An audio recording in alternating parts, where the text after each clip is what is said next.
The pen scratched across the paper with a sound that felt like nails on a chalkboard. Naomi watched her husband's hand move with deliberate slowness, savoring each stroke as he signed his name on the divorce papers. Trevor didn't even glance at her. He just smiled that new smile, the one that had appeared 3 days ago at his father's funeral, right after the will reading. "All done," Trevor said, sliding the papers across the polished mahogany desk. His voice carried a lightness she hadn't heard in years, certainly not during their marriage. "You're free to go, Naomi. Free to be someone else's problem." Naomi's fingers trembled as she reached for the papers. She couldn't quite believe this was happening, not really. 5 years of marriage, dissolved in 20 minutes at a lawyer's office on a Tuesday afternoon. The lawyer, a thin man with wire-rimmed glasses, looked uncomfortable as he collected the documents. "Mrs. Patterson, you'll need to sign here as well," the lawyer said quietly, his eyes filled with something that looked like pity. "It's Ms. Brooks now," Trevor corrected with a laugh. "Or it will be soon enough. She won't be a Patterson anymore." Naomi picked up the pen. Her hand shook, but she forced herself to sign. Naomi Brooks. Her maiden name looked strange after 5 years of writing Patterson. Strange but somehow right, like slipping into an old comfortable sweater after wearing something too tight for too long. "There," she said, her voice steadier than she felt. "It's done." Trevor stood up, straightening his expensive new suit. The suit she didn't recognize, bought sometime in the last 3 days. "Goodbye, Naomi. Thanks for the memories, I guess." He walked out without looking back. The door clicked shut behind him with a finality that made Naomi's chest tighten. She sat there, frozen, staring at the wood grain of the desk. "Ms. Brooks," the lawyer said gently. "Are you all right? Can I get you some water?" "I'm fine," Naomi whispered. But she wasn't fine. She was sitting in a lawyer's office, newly divorced, with nowhere to go and no one to call. She was the opposite of fine. The lawyer handed her a tissue. She hadn't realized she was crying. "I'm sorry this happened to you," he said. "I've seen many divorces in my career, but this one feels particularly cruel." Naomi wiped her eyes and stood up. Her legs felt weak, but she made them work. "Thank you for your time," she said, gathering her purse. "I should go." She walked out of the office building into the bright afternoon sun. People rushed past her on the sidewalk, everyone going somewhere with purpose. Naomi stood there, blinking in the light, trying to remember where she'd parked her car. Their car. No, his car now. She'd taken the bus here because Trevor had already changed the locks on their house and taken both vehicles. The bus ride home to her sister's apartment felt endless. Naomi pressed her forehead against the cool window and let herself remember the funeral. It had been 3 days ago, but it felt like 3 years. Robert Patterson had died suddenly of a heart attack. He was only 62, healthy and active right up until the end. The funeral was enormous, hundreds of people filling the church to pay their respects to the beloved businessman and philanthropist. Naomi had stood beside Trevor in the front row, holding his hand, trying to be supportive even though Robert had never been warm to her. Trevor had been unemployed for the past 3 years. Before that, he'd worked in his father's company, but Robert had let him go after discovering Trevor had been falsifying expense reports. The betrayal had cut deep, and Robert had told Trevor he needed to learn responsibility and integrity before he could return to the family business. Naomi had supported them on her salary as a high school art teacher. It wasn't much, but she'd made it work. She'd taken on extra tutoring jobs in the evenings and sold her paintings at local markets on weekends. Trevor had promised he was looking for work, but mostly he'd played video games and complained about how his father had ruined his life. She'd loved him anyway. Or she'd tried to. She'd believed marriage meant standing by your partner through hard times.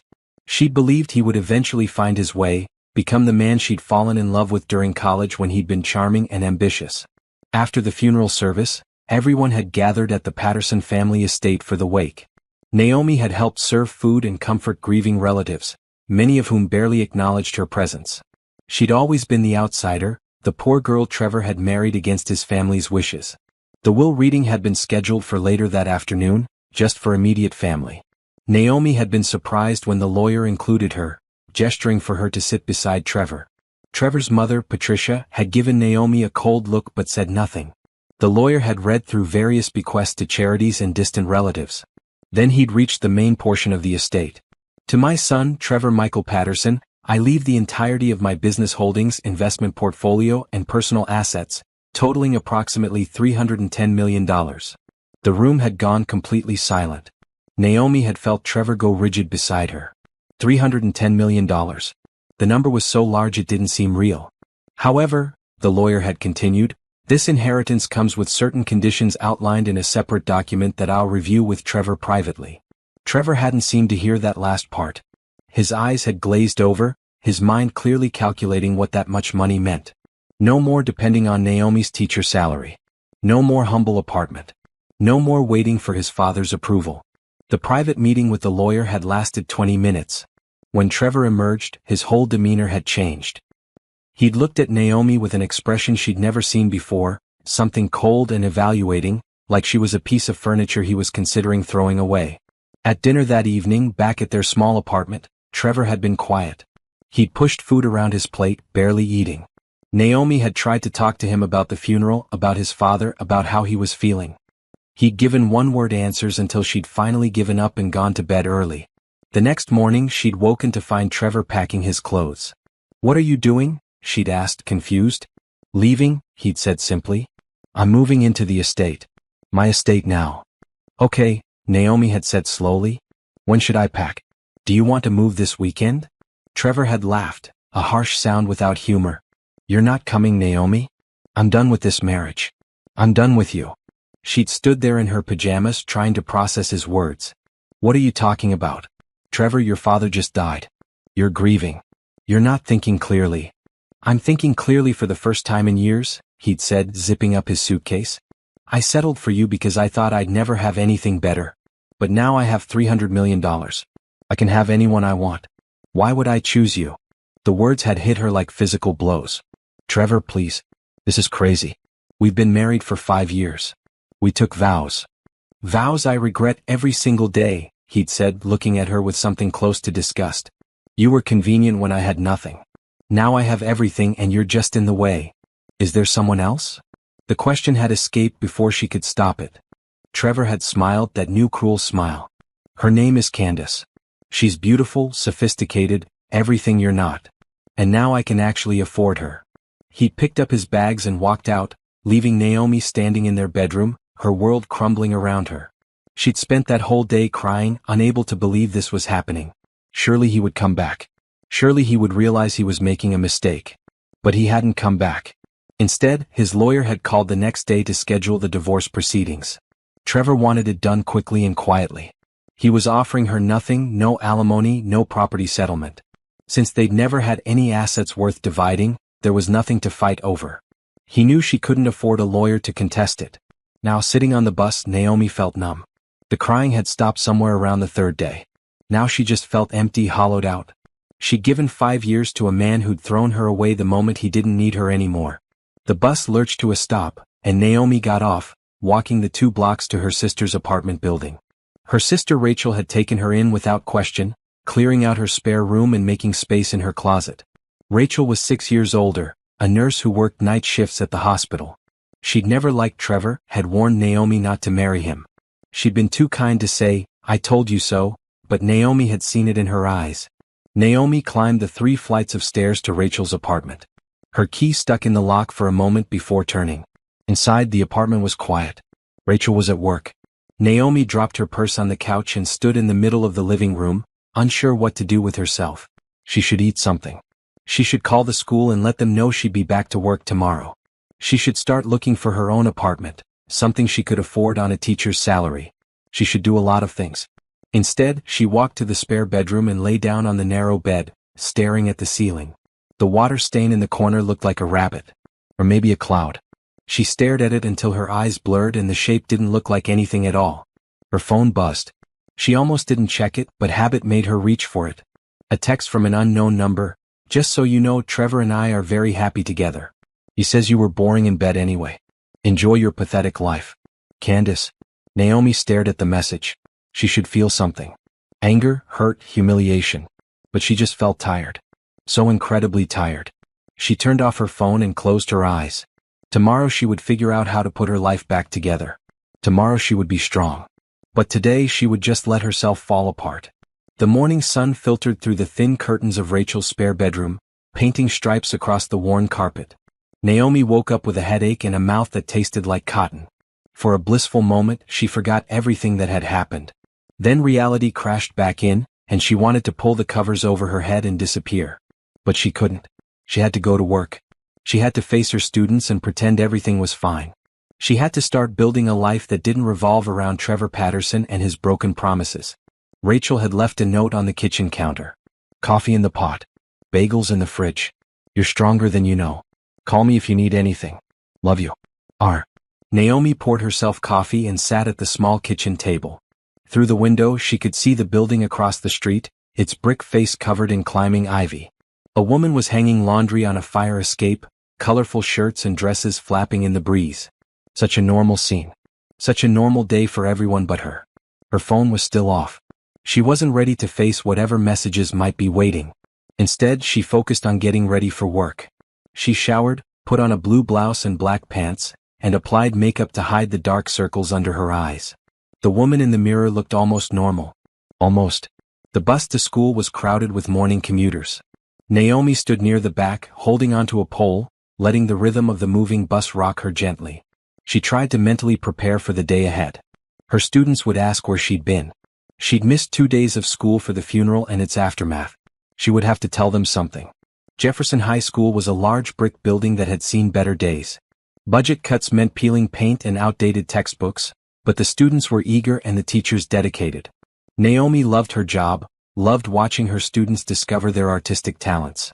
It was the one part of her life that still made sense. Ms. Brooks, Principal Gomez called as Naomi entered the building. Welcome back. How are you holding up? Naomi forced a smile.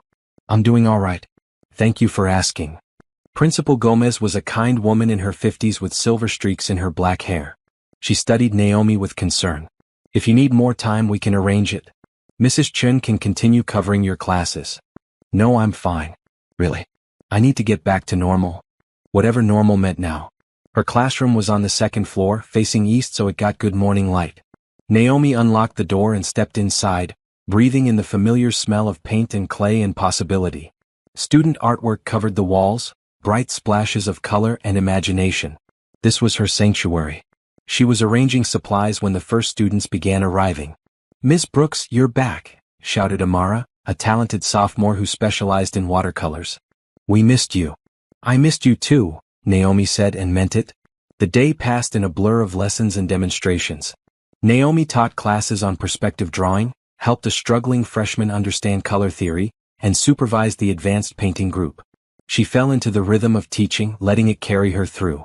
4 hours at a time, she almost forgot about the divorce. But lunch period brought reality crashing back. Naomi sat in the teacher's lounge, picking at a sandwich she'd bought from the cafeteria, when Mrs. Palmer from the English department sat down across from her. I heard about your divorce, Mrs. Palmer said bluntly. She was an older woman, close to retirement, known for her directness. My daughter told me she saw the filing in the public records. Naomi's face flushed. That was fast. Small town even if it is a big city, Mrs. Palmer said, taking a bite of her apple. For what it's worth, I never liked that husband of yours. Any man who lets his wife support him for years while he plays video games isn't worth the powder to blow him up. Despite everything, Naomi almost smiled. You don't hold back, do you?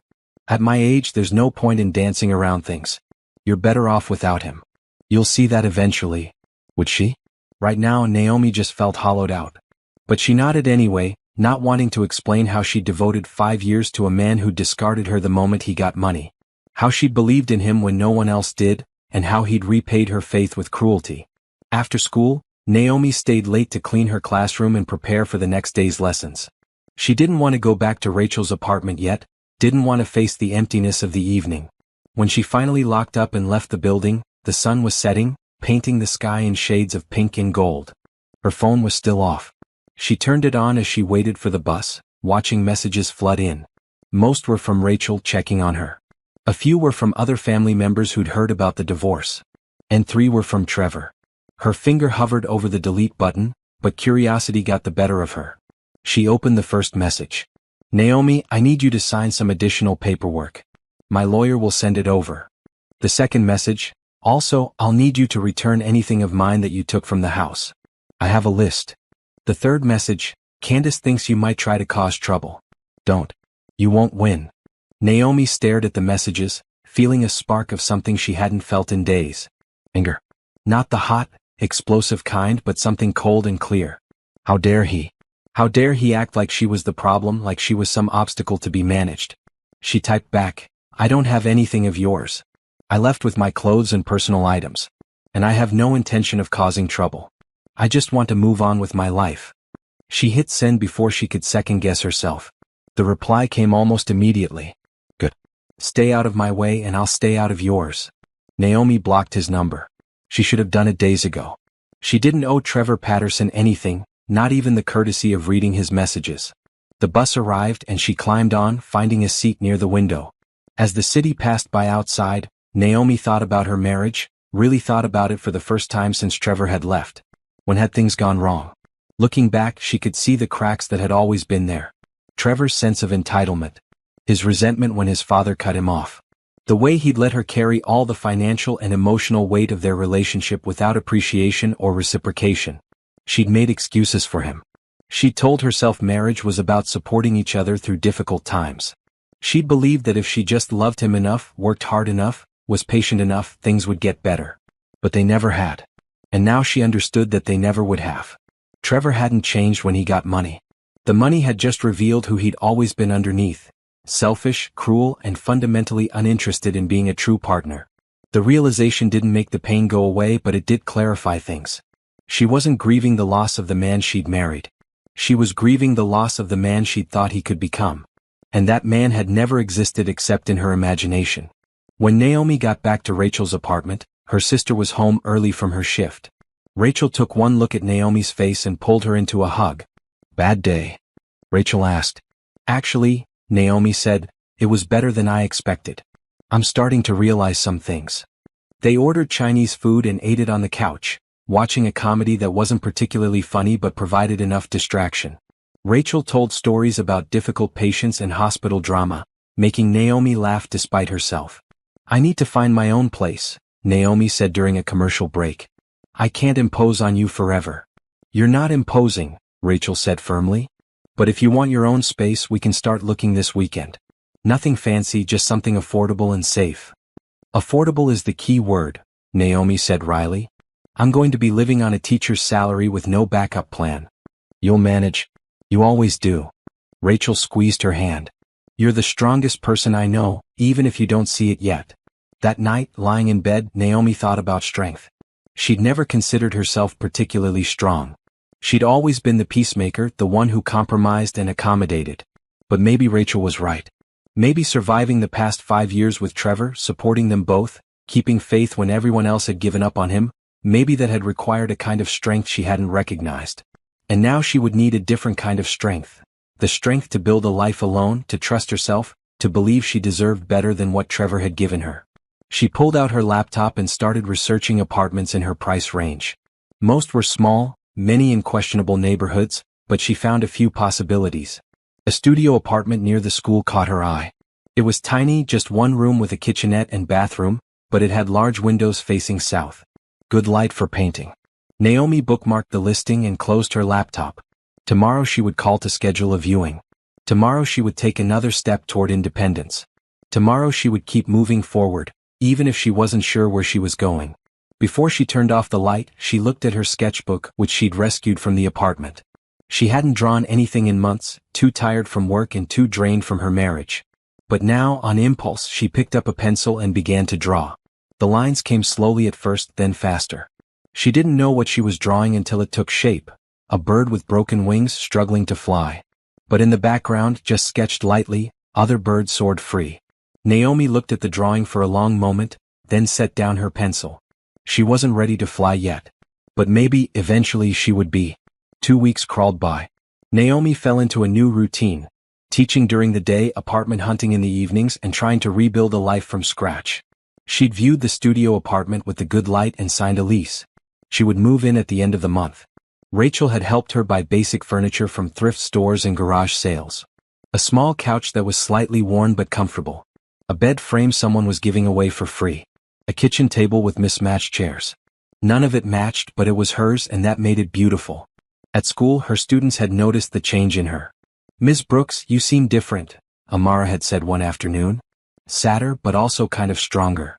Naomi had smiled at that. "Sometimes sad and strong go together," she'd said. "You can feel both at once." She'd started drawing again, filling her sketchbook with images that poured out of her. Broken chains, closed doors with keys lying in front of them, flowers growing through concrete. Her art had always been pretty and pleasant, the kind of thing people bought at craft fairs to hang in their bathrooms. But now it was raw and honest and somehow more real. On Thursday afternoon, 2 weeks and 3 days after the divorce was finalized, Naomi's phone rang during her lunch break. A known number. She almost didn't answer, but something made her pick up. Ms. Brooks? A man's voice, professional and polite. This is Gerald Harrison from Harrison & Associates. I'm the attorney handling your former father-in-law's estate.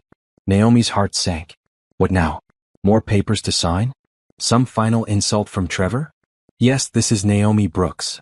Ms. Brooks, I need to schedule a meeting with you at your earliest convenience. It's regarding Robert Patterson's will. There are some matters we need to discuss. I don't understand, Naomi said slowly. The will was already read. Trevor inherited everything. I'm not part of the family anymore. Nevertheless, there are provisions in the will that concern you directly. Mr. Harrison's voice was carefully neutral. I can't discuss the details over the phone. Would tomorrow afternoon work? Say 3 o'clock at my office. Naomi's mind raced. Provisions that concerned her? That didn't make sense. Robert had barely tolerated her while he was alive. Why would he leave her anything in his will? Unless this was some kind of trick from Trevor, some way to squeeze something more out of her. Miss Brooks? Are you still there? Yes, sorry. Tomorrow at 3 should work. Can you at least tell me what this is about? I'm afraid I can't, not until you're here in person. But I assure you it's important. He paused. And Miss Brooks, you may want to bring a notepad. There will be a lot of information to process. After she hung up, Naomi sat staring at her phone. What could this possibly be about? She tried to remember if Robert had ever given her any indication that he cared about her, but she came up empty. He'd been polite but distant, clearly disappointed that his son had married beneath their social standing. The rest of the school day passed in a blur. Naomi taught her classes on autopilot, her mind spinning with possibilities. Maybe Robert had left her something small, a token gesture. Maybe there was paperwork she needed to sign to officially sever her connection to the Patterson family. Maybe Trevor was trying to sue her for something, though she couldn't imagine what. That evening, she told Rachel about the call over dinner. Rachel looked skeptical. That's weird. Why would Robert's lawyer want to see you now? You're divorced. You're done with all of them. I know. But I have to go, right? I have to find out what this is about. Do you want me to come with you? Rachel offered. I could switch my shift. Naomi shook her head. No, I'll be fine. It's probably nothing. Just some formality I need to take care of. But that night, lying in bed in the spare room she'd been calling home, Naomi couldn't shake the feeling that something was about to change. Mr. Harrison's voice had been so careful, so measured. This wasn't about some minor detail. This was important. She tried to sleep but kept waking up, her mind churning through scenarios. By morning, she had dark circles under her eyes again and felt jittery from lack of rest. School dragged on forever.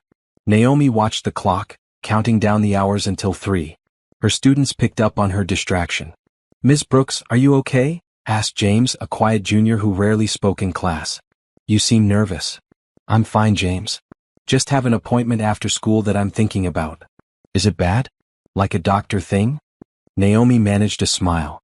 No, nothing like that. Just a meeting with a lawyer. That sounds scary, James said with the blunt honesty of teenagers. A little, Naomi admitted.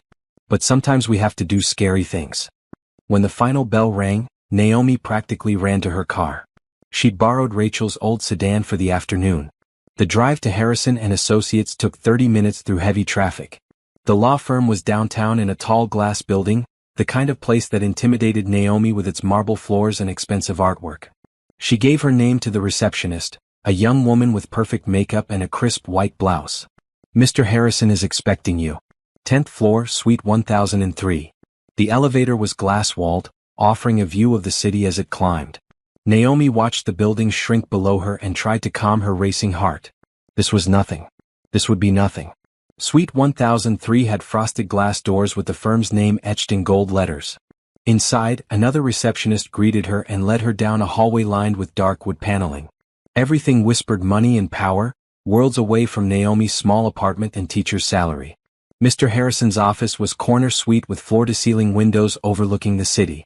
The man himself stood when she entered, Tall, probably in his 60s, with silver hair and sharp eyes behind gold-rimmed glasses. "Ms. Brooks, thank you for coming." He shook her hand with a firm grip. "Please have a seat." Naomi sat in one of the leather chairs facing his desk. Mr. Harrison settled across from her, folding his hands on the desk's polished surface. He studied her for a moment, his expression unreadable. "I'm going to be direct with you, Ms. Brooks, because I think you deserve the truth without any legal dancing around it."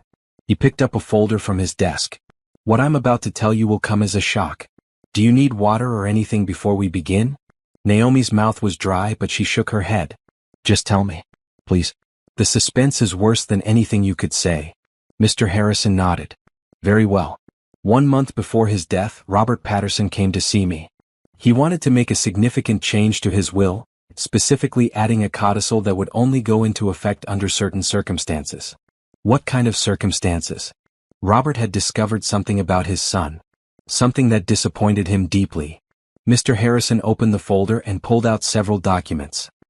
He'd hired a private investigator and learned that Trevor was having an affair with a woman named Candace Miller. He also discovered that Trevor had been planning to divorce you immediately upon receiving his inheritance. Naomi felt like she'd been punched in the stomach. Robert had known? He'd known Trevor was planning to leave her, and he hadn't warned her? "I know this is difficult to hear," Mr. Harrison continued. Robert was torn. On one hand, Trevor was his son. On the other hand, he'd watched you support Trevor for years, watched you carry the weight of that marriage with grace and dignity. He felt that Trevor had become someone he didn't recognize, someone who had lost all sense of honor and responsibility. "Why didn't he tell me?" Naomi whispered. "Why didn't he warn me?" He wanted to, but he was also dealing with his own health issues. He didn't know how much time he had left. Instead, he decided to do something that would hopefully teach Trevor a lesson and ensure that you weren't left with nothing. Mr. Harrison slid a document across the desk. "This is the codicil he added to his will." Naomi picked up the paper with shaking hands. The legal language was dense, but as she read, the meaning became clear. Her vision blurred with tears as the words registered. "I don't understand," she said, even though she did. She understood perfectly. She just couldn't believe it. Mr. Harrison's expression softened. "Let me read you the relevant section. Should my son, Trevor Michael Patterson, divorce his wife Naomi Brooks within 1 year of receiving his inheritance, all assets, holdings, and funds designated to him shall immediately transfer to Ms. Naomi Brooks. This clause is irrevocable and supersedes all other provisions in this will." The office went silent except for the ticking of a clock somewhere. Naomi stared at the lawyer, then at the document, then back at the lawyer. "The $310 million, she said slowly. "You're saying it's mine?" "Every penny," Mr. Harrison confirmed. "Trevor divorced you 3 days after receiving the inheritance. The conditions of the codicil have been met. As of this morning, when I filed the necessary paperwork with the court, you are the sole inheritor of Robert Patterson's estate." Naomi couldn't breathe. The office seemed to tilt around her, the floor shifting beneath her feet even though she was sitting down. $310 million. The number was so large it didn't compute, like trying to understand the distance to a star. "Ms. Brooks?" Mr. Harrison's voice seemed to come from very far away. "Do you need that water now?" She nodded mutely. He pressed a button on his phone, and moments later his secretary brought in a bottle of water. Naomi's hands shook so badly she almost dropped it. She managed to open the bottle and take a sip, the cool liquid helping to ground her. "This can't be real," she said finally. "Things like this don't happen to people like me. I assure you it's very real." Mr. Harrison pushed another document across the desk. "This is Robert's personal letter to you. He asked me to give it to you if the codicil ever went into effect. He hoped it wouldn't, hoped Trevor would prove him wrong." Naomi picked up the sealed envelope with trembling fingers.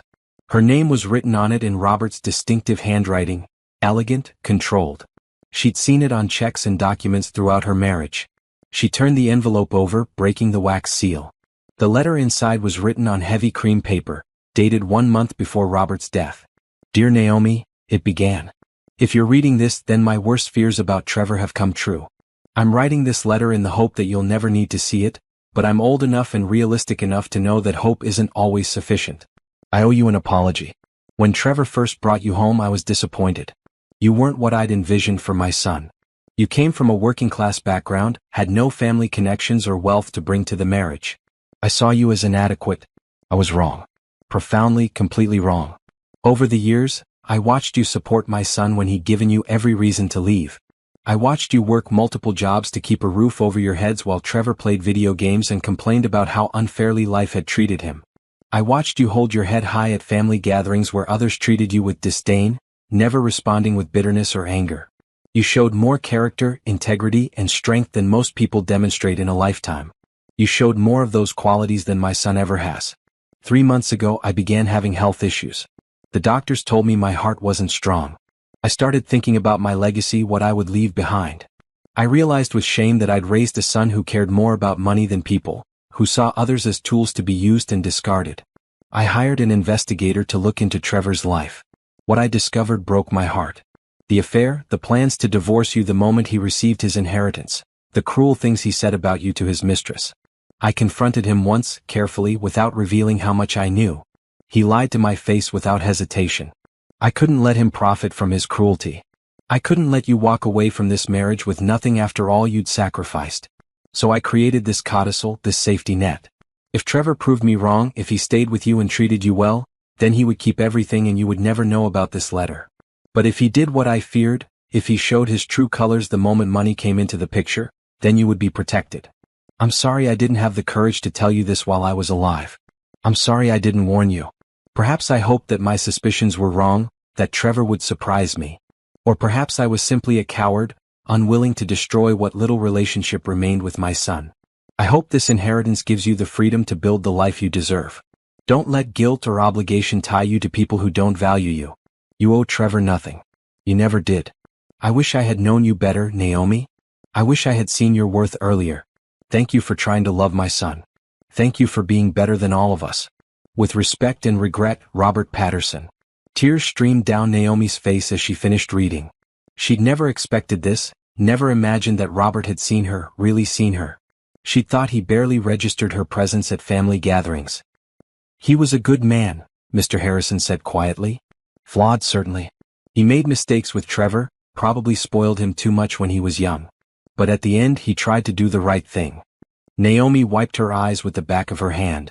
When does Trevor find out? I'll notify him this afternoon. The asset transfer is already in progress. His accounts will be frozen while everything is reallocated. Mr. Harrison's expression was grim. I don't expect him to take it well. He'll fight this, Naomi said. He'll sue. He'll claim the codicil is invalid or that Robert wasn't in his right mind. He can try, but he won't succeed. Robert was very thorough. He had multiple doctors assess his mental competency when he created the codicil. He videotaped himself explaining his reasoning. He built an ironclad legal foundation. Mr. Harrison tapped the folder.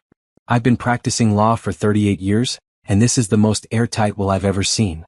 Robert knew Trevor would contest it, so he made sure there were no vulnerabilities. Naomi looked down at the letter in her hands. What happens now? I don't know anything about managing money. I don't know how to be rich. We'll help you. The firm has financial advisors we work with, all of them trustworthy. But first, there are immediate practical concerns. Mr. Harrison pulled out a notepad. Do you have a safe place to stay? Trevor doesn't know where you live, does he? I'm staying with my sister. He doesn't know her address. Good. Keep it that way. Once Trevor finds out about this, he may try to contact you. Don't engage with him under any circumstances. All communication should go through me. Mr. Harrison wrote something down. You'll also need security. Trevor's mistress, Candace, is apparently quite volatile. There could be attempts at intimidation or worse. The reality of the situation was starting to sink in. Naomi was suddenly wealthy beyond imagination, but that wealth came with complications she'd never considered. I just wanted a divorce. I just wanted to move on with my life. I know, Mr. Harrison said gently, but life rarely goes according to our plans. The question is, what will you do with this opportunity? Naomi thought about that. What would she do? The inheritance felt surreal, like play money in a game. But it was real. She could do anything now. Go anywhere. Be anyone. The thought was terrifying and exhilarating in equal measure. I need time to process this, she said finally. This is too big to make decisions about right now. Of course. Take all the time you need. Mr. Harrison handed her a business card. This is my direct line. Call me anytime, day or night. In the meantime, I'll handle the legal aspects of the transfer. Within 72 hours, you'll have full access to all accounts and assets. Naomi stood on shaky legs. The leather folder Mr. Harrison handed her felt heavy, weighted with more than just paper. It contained account numbers, asset lists, property deeds. A life she'd never imagined. "Ms. Brooks," Mr. Harrison said as she reached the door. "Robert's letter wasn't just about money. It was about freedom. Don't let fear or guilt stop you from taking it." Naomi nodded, not trusting her voice. She walked out of the office in a daze, past the receptionist into the elevator. Her reflection in the mirrored walls looked the same. Tired teacher in a blue blouse, hair pulled back in a simple ponytail. But everything had changed. In the parking garage, she sat in Rachel's car for 15 minutes, just breathing. She pulled out her phone and stared at it. She should call Rachel. She should tell someone. But the words felt too big to say out loud. Instead she drove. Not back to Rachel's apartment, but aimlessly through the city. Past the school where she taught. Past the tiny studio apartment she'd signed a lease for, the one she'd thought would be her fresh start. Past the restaurant where she and Trevor had had their first date, a lifetime ago. The sun was setting when she finally parked near the waterfront. She got out and walked along the pier, watching boats bob in the marina. The water was dark blue, almost black, with streaks of gold from the dying light. $310 million. The number kept repeating in her mind like a mantra. She could pay off Rachel's student loans. She could donate to the school's art program. She could travel to all the places she'd only seen in books. She could do anything. But what did she want to do? For 5 years her wants had been pushed aside. She'd wanted a partner who contributed equally. She'd wanted respect. She'd wanted someone who saw her as more than a convenience. She'd wanted to be loved, really loved, not just tolerated. Now she had the freedom to want things just for herself. The realization was overwhelming. Her phone rang, making her jump. Rachel. She'd been gone for hours without calling. Naomi answered. "Where are you?" Rachel's voice was worried. "You said you'd be back by 5. It's almost 7. I'm at the waterfront. Rachel, I need to tell you something. Can you meet me here?" 20 minutes later, Rachel pulled up in her own car. Naomi had texted her the location. They sat on a bench overlooking the water, and Naomi told her everything. Rachel was silent for a long time after she finished. Then she said, "Holy hell." Despite everything, Naomi laughed. "That's one way to put it. Naomi, do you understand what this means? You never have to worry about money again. You never have to work unless you want to. You can do anything." Rachel grabbed her hand. "Anything? I know. I think I know. It's too big to really understand yet." They sat together as darkness fell completely, watching lights twinkle on across the city. Somewhere out there, Trevor was about to find out his inheritance was gone. Somewhere out there, a life Naomi had never imagined was waiting for her to step into it. "What are you going to do?" Rachel asked finally. Naomi thought about Robert's letter, about his words urging her toward freedom. "I'm going to figure out who I am when I'm not trying to save someone else. I'm going to stop living small because I thought that's all I deserved." "Good," Rachel said firmly. "It's about time." They drove back to Rachel's apartment together, both cars following the same route. Tomorrow Naomi would start figuring out what this new life looked like. Tomorrow she would begin making decisions about money and security and all the practical concerns Mr. Harrison had mentioned. But tonight she just let herself feel the full weight of what had happened. The betrayal, yes. The loss. But also the strange, unexpected gift that had emerged from the ashes of her marriage. Robert Patterson had seen her. Really seen her. And in his final act, he'd given her the means to save herself. Naomi didn't sleep. She lay in the narrow bed in Rachel's spare room, staring at the ceiling, watching the shadows shift as cars passed on the street below. Every time she closed her eyes, numbers danced behind her eyelids. 310 million. It felt like a dream, the kind where you wake up disappointed to find reality unchanged. But this was real. The leather folder sat on the nightstand, solid and undeniable. Inside were account numbers that belonged to her now, property deeds with her name on them, investment portfolios she didn't understand. At 5 in the morning, she gave up on sleep and made coffee. Rachel found her at the kitchen table an hour later, surrounded by papers. "You look terrible," Rachel said, but her voice was gentle. "Did you sleep at all?" "No." Naomi gestured at the documents spread across the table. "I've been trying to understand what I actually have. There's the liquid assets, that's about 90 million. Then there's the Patterson estate, which is worth about 30 million. The company holdings, the investment properties, the stock portfolio." She rubbed her eyes. "Rachel, I own an office building in Manhattan. An entire building. Why did Robert own a building in Manhattan? Because rich people do things like that, Rachel said, pouring her own coffee. Are you freaking out? Completely. I called in sick to school. I can't teach today. I can't stand in front of students and pretend to care about perspective drawing when my entire life just turned upside down. That's probably smart. Rachel sat across from her. So what's the plan? Mr. Harrison set up a meeting with a financial advisor for 10 this morning. Someone named Portia Chin. She's supposed to help me understand everything and start making decisions. Naomi picked up Robert's letter, which she'd read at least 20 times. I keep thinking about what he said. About freedom. About not letting guilt or obligation control me. Good advice. But I feel guilty anyway. Trevor was Robert's son. Maybe I should give some of it back, set up a trust for him or something. Absolutely not. Rachel's voice was sharp. Naomi, listen to me. Trevor treated you like garbage. He threw away 5 years of marriage the second he thought he didn't need you anymore. He mocked you, humiliated you, and tried to leave you with nothing. You don't owe him anything. But $300 million, Rachel. That's excessive. I don't need that much money. Robert thought you deserved it. He specifically designed the codicil to prevent Trevor from getting it. Honor Robert's wishes. Use the money to build something good. Rachel reached across the table and squeezed her hand. And please, for the love of everything, stop trying to save Trevor from the consequences of his own actions. You've been doing that for 5 years. It's time to stop. Naomi nodded slowly. Rachel was right. She knew Rachel was right. But years of putting others first were hard to shake off in a single morning. Her phone buzzed. Unknown number. She almost didn't answer, but something made her pick up. Is this Naomi Brooks? A woman's voice, sharp and angry. Who is this? I think you know who this is. This is Candace Miller. Trevor's girlfriend. The word girlfriend was emphasized, territorial. We need to talk. Naomi's stomach clenched. I have nothing to say to you. Well, I have plenty to say to you. You need to fix this. You need to call that lawyer and tell him you don't want the money. It belongs to Trevor. It's his inheritance. No, Naomi said, her voice steadier than she felt. It was his inheritance. Now it's mine. Goodbye. Wait. You don't understand. Trevor and I have plans. We're building a life together. You can't just take that away from us. I didn't take anything. Trevor's own actions took it away. He chose to divorce me within the time limit set by his father's will. He made this choice. Candace's voice rose. Because he didn't know about the clause. It's not fair. You're stealing from us. How did you get this number? Naomi asked suddenly. That doesn't matter. What matters is. Naomi hung up. Her hands were shaking. She immediately called Mr. Harrison's cell phone number.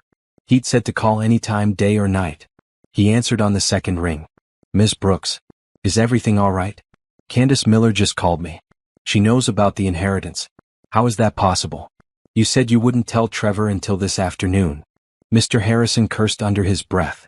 Trevor must have called his accounts this morning and discovered they were frozen. He likely put 2 and 2 together and contacted Ms. Miller. I'm sorry, I should have anticipated that. Have you received any other calls? Not yet. But Candace sounded angry. She demanded I give the money back. Do not engage with either of them. Block their numbers. If they show up at your location, call the police immediately.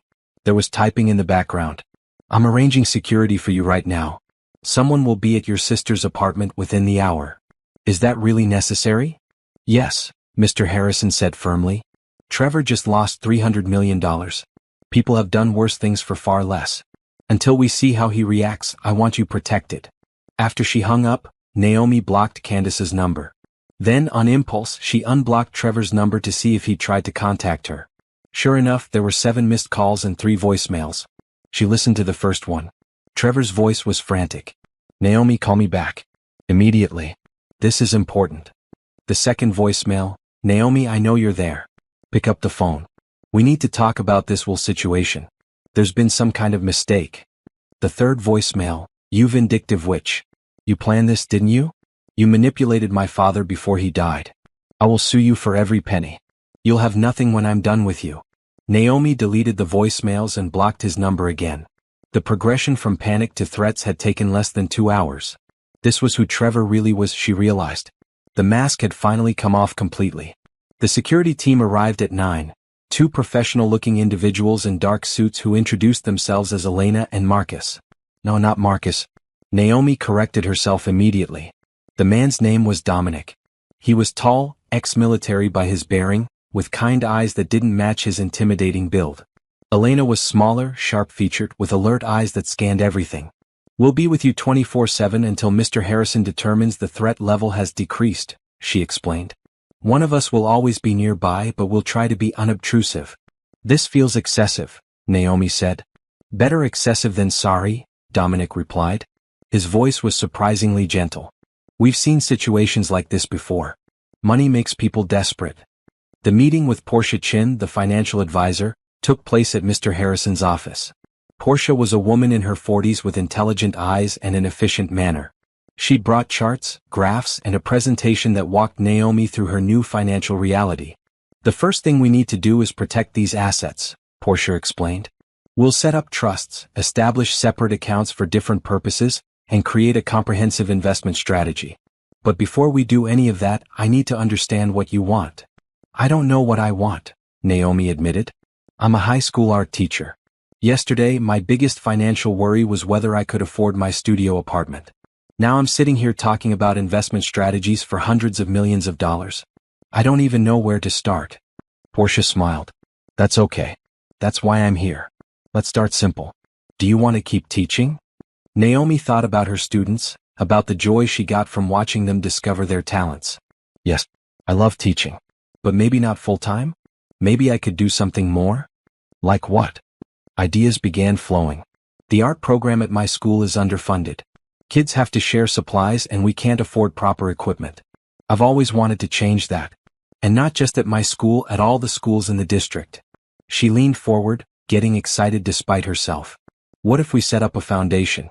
Something that funds art education in underprivileged schools." "That's an excellent idea," Portia said, making notes. "Philanthropic foundations have significant tax benefits, and they align with Robert Patterson's own charitable interests.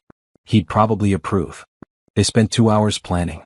Portia explained terms like endowment and grant distribution, breaking complex financial concepts into language Naomi could understand.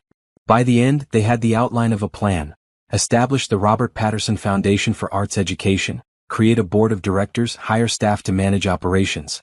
"This will take several months to set up properly," Portia said. "In the meantime, you need to think about your personal life. Where do you want to live? How do you want to structure your daily routine? What do you want your life to look like?" Those questions were harder. Naomi had spent 5 years living for someone else. She didn't know how to live for herself. "I signed a lease on a studio apartment," she said, "before all this happened.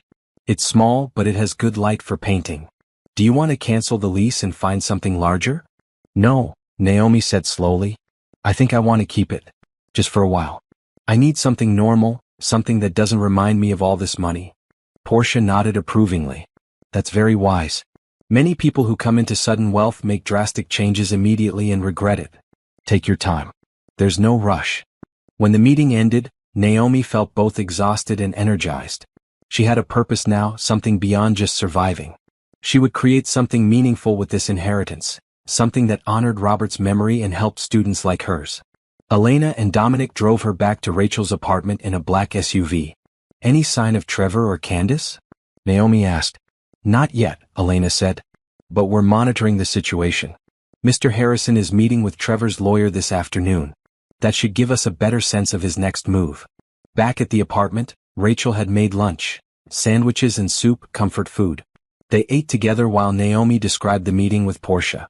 "A foundation," Rachel said approvingly. "That's perfect for you. You've always cared more about helping others than about yourself. Now you can actually make a difference." "It feels overwhelming," Naomi admitted. "Everything is happening so fast." "That's okay. You don't have to figure everything out today." Rachel paused. "So when are you going to quit your job?" "I'm not quitting. I told you I love teaching. But you don't need the money anymore. It's not about the money. It never was." Naomi picked at her sandwich. "Teaching gives me purpose. My students need me. I can't just abandon them. Even if you could do more good with a foundation?" "I can do both. Teach part-time, run the foundation part-time. Find a balance." Rachel smiled. "There's the Naomi I know. Always trying to do everything for everyone. That's not what I'm doing. Isn't it? You just inherited a fortune and your first thought is how to give most of it away. I'm not saying that's wrong. I think it's beautiful. I just want to make sure you keep some of it for yourself too. Naomi thought about that. Robert's letter had talked about freedom, but was she really free if she immediately tied herself to new obligations? Then again, wasn't the freedom to choose how to use the money the whole point? Her phone rang. Mr. Harrison. She answered on speaker so Rachel could hear. Ms. Brooks, I just finished meeting with Trevor's attorney. As expected, he's contesting the will. He's claiming undue influence, mental incompetency, and several other grounds. Will it work? No. As I told you, Robert was extraordinarily thorough. But the process will be unpleasant. Trevor is making this personal. Mr. Harrison's voice was grim. He's also making threats. His lawyer tried to present them as concerns for your safety, but they were clearly intimidation tactics. Naomi's blood ran cold. What kind of threats? Nothing specific enough to warrant police intervention, but enough to justify continued security. Don't go anywhere alone. Don't change your routine in ways that would make you predictable. And Ms. Brooks, one more thing. Trevor knows about the foundation idea. How? We just came up with it this morning. His lawyer has connections. Word travels in financial circles. Mr. Harrison paused. He's threatening to claim that you used your influence over Robert to set up this inheritance scheme, that you manipulated a dying man to steal from his son. It's nonsense, of course, but it will make headlines. Are you prepared for that? Naomi looked at Rachel, who nodded encouragement. Yes, she said, her voice stronger than she felt. I'm prepared. Let him try. Trevor Patterson sat in his lawyer's office, his hands clenched into fists so tight his knuckles had gone white. The sleek corner office with its city views might as well have been a prison cell. Everything he'd planned, everything he'd dreamed about for the past 2 weeks, was dissolving like smoke. Explain it to me again, he said through gritted teeth. Slowly. His lawyer, Richard Greenfield, was a man in his 50s with silver hair and expensive suits. He'd handled the Patterson family's legal matters for years. Right now he looked deeply uncomfortable. Your father added a codicil to his will 1 month before his death. The codicil stated that if you divorced Naomi within 1 year of receiving your inheritance, all assets would transfer to her instead. Richard spread his hands helplessly. You divorced her 3 days after the will was read. The conditions were met. The transfer is legal. This is insane. He was my father. That was my inheritance. My money. Trevor stood up and paced to the window. Below, the city sprawled out, full of things he'd been planning to buy. Penthouse apartments, sports cars, memberships to exclusive clubs. All of it slipping away. There has to be something we can do. Sue her for undue influence. Claim Dad wasn't in his right mind. We can certainly try, but I have to be honest with you, Trevor. The evidence supporting the codicil is ironclad. Richard pulled out a folder. Your father had 3 doctors assess his mental competency the day he created the codicil. He videotaped himself explaining his reasoning. He documented every step of the process. What reasoning? What possible reason could he have for doing this to me? Richard hesitated, then pulled out another document. He knew about Candace.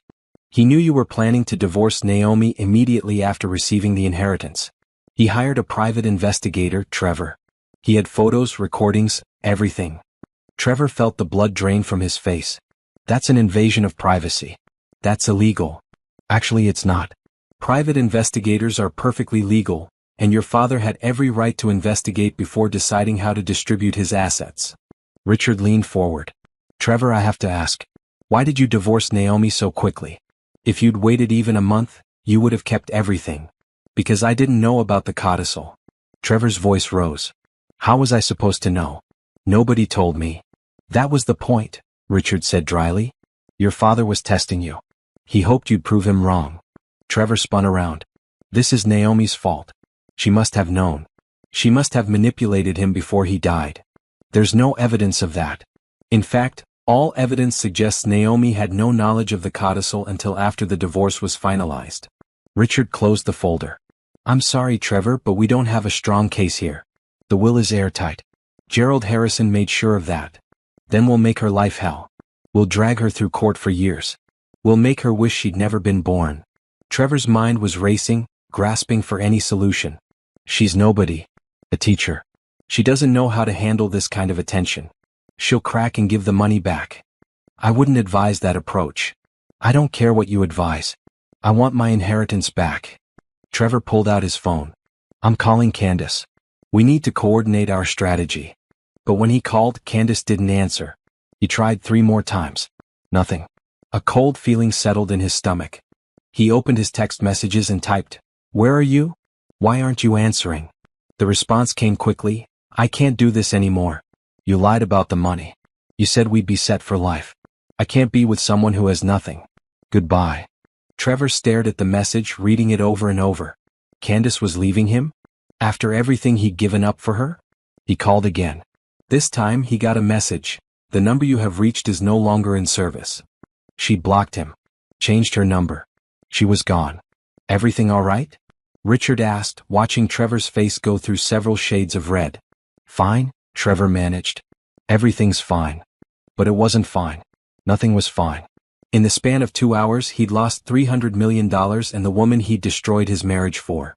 He was left with nothing, less than nothing. His accounts were frozen. He didn't even have access to money for rent. "I need to contest this will," Trevor said. "I don't care what it costs. I don't care how long it takes. I want my money back." "Legal challenges like this are expensive," Richard warned. "Very expensive. Do you have the resources to fund a prolonged court battle?" Trevor hadn't thought about that. All his assets were tied up in the estate, which was now Naomi's estate. His personal accounts had maybe $10,000, most of it credit card debt he'd racked up in the past 2 weeks buying things for Candace. "The family will help me," he said with more confidence than he felt. "My mother, my uncles, someone will front the money." "Maybe," Richard said neutrally. "But Trevor, I need to warn you about something. If we go to court, everything becomes public record. The affair, your father's investigation, the reasons he wrote the codicil. Your family will have to read about all of it in depositions and filings. Are you prepared for that?" Trevor wasn't listening anymore. He was pulling up his mother's number, already composing what he'd say. She would help him. She had to. He was her son. "I'll be in touch," he told Richard, heading for the door. "Start drafting the challenge papers. I want this filed by the end of the week." Outside, the afternoon sun felt too bright, hostile. Trevor's car, a new BMW he'd bought 3 days ago, was parked in the firm's garage. At least he still had that, though he'd probably have to sell it soon if he couldn't access any money. He drove to his mother's house, the Patterson family estate where he'd grown up. The mansion sat on 5 acres in an exclusive neighborhood, all Georgian columns and manicured lawns. Trevor had a key, but he rang the bell anyway. The housekeeper answered. "Mr. Trevor. Your mother is in the conservatory." Patricia Patterson was 60, elegantly thin, with silver hair styled in a perfect bob. She was drinking tea surrounded by orchids when Trevor found her. She looked up at him with cool eyes. "Mother, I need to talk to you." "I heard," Patricia said, setting down her teacup. "Gerald Harrison called me this morning." "Quite a mess you've made, Trevor." "I didn't make this mess. Dad did. He set a trap for me and I walked right into it." "A trap you could have avoided by staying married to your wife." Patricia's voice was sharp. "Did you really think you could divorce her 3 days after the funeral and there would be no consequences?" "I didn't know about the codicil." "Obviously. Your father was counting on that." Patricia studied him. "Why did you divorce her so quickly, Trevor?" "Naomi was always pleasant, hardworking. She supported you for years when you couldn't be bothered to find a job. What did she do to deserve such treatment?" "She was holding me back," Trevor said. "With the inheritance I could finally have the life I deserve. I didn't need her anymore." "The life you deserve," Patricia repeated, her voice flat. "And what life is that? The one where you mooch off family money while contributing nothing? The one where you betray the one person who stood by you? Are you taking her side?" Trevor couldn't believe what he was hearing. "She's not even family anymore. I'm your son." "You are my son," Patricia agreed. "But that doesn't mean I approve of your choices. Your father saw something in you that disappointed him deeply. I'm beginning to see it too. I need money to fight this. Legal fees, living expenses. Will you help me or not?" Patricia was silent for a long moment. Then she said, "No." "What?" "I said no. I will not fund your attempt to steal back money your father explicitly did not want you to have." She picked up her teacup again. "Your father and I discussed this codicil before he died. I didn't agree with his methods, but I understood his reasoning. You need to learn that actions have consequences, Trevor. Maybe losing this inheritance will finally teach you that lesson." Trevor felt like he'd been slapped. "You knew? You knew about the codicil?"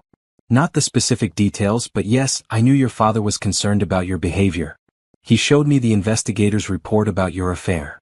Patricia's eyes were hard. I know what you said about Naomi to that woman. How you mocked her, how you called her pathetic and useless. Your father was right to protect her from you. I don't believe this, Trevor said. My own mother is turning against me. I'm not against you, Trevor. I'm just not going to enable your worst impulses anymore. Your father tried that for years and look what it created. She stood up. I think you should leave now. Come back when you're ready to accept responsibility for your choices. Trevor stormed out of the conservatory, through the marble halls of his childhood home, and back to his car. His hands shook as he started the engine. He had no money, no girlfriend, no support from his family. Naomi had taken everything from him. No, he corrected himself. He'd lost everything through his own choices. But it was easier to blame Naomi. Easier to imagine her as the villain in this story rather than face the truth about himself. He drove aimlessly for hours watching the city roll by. Everywhere he looked, he saw reminders of what he'd lost. The luxury hotels where he'd planned to stay.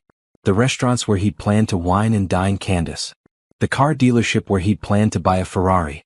All of it gone. His phone rang. A blocked number. He answered anyway. Mr. Patterson? This is Jennifer Wu from the Daily Observer. I'm writing a story about your father's will and the inheritance transfer to your ex-wife. Do you have any comment? So it was starting. The media attention, the public humiliation. No comment, Trevor said and hung up. But 5 minutes later, another call came. Then another. Word was spreading fast. The reporters wanted the story. Wealthy man leaves fortune to daughter-in-law instead of son after discovering son's affair. It would make headlines for weeks. Trevor finally turned off his phone and drove to Candace's apartment. Maybe if he could just talk to her, explain the situation, she'd understand. They could figure this out together. But when he arrived, Candace's car was gone. The apartment looked empty.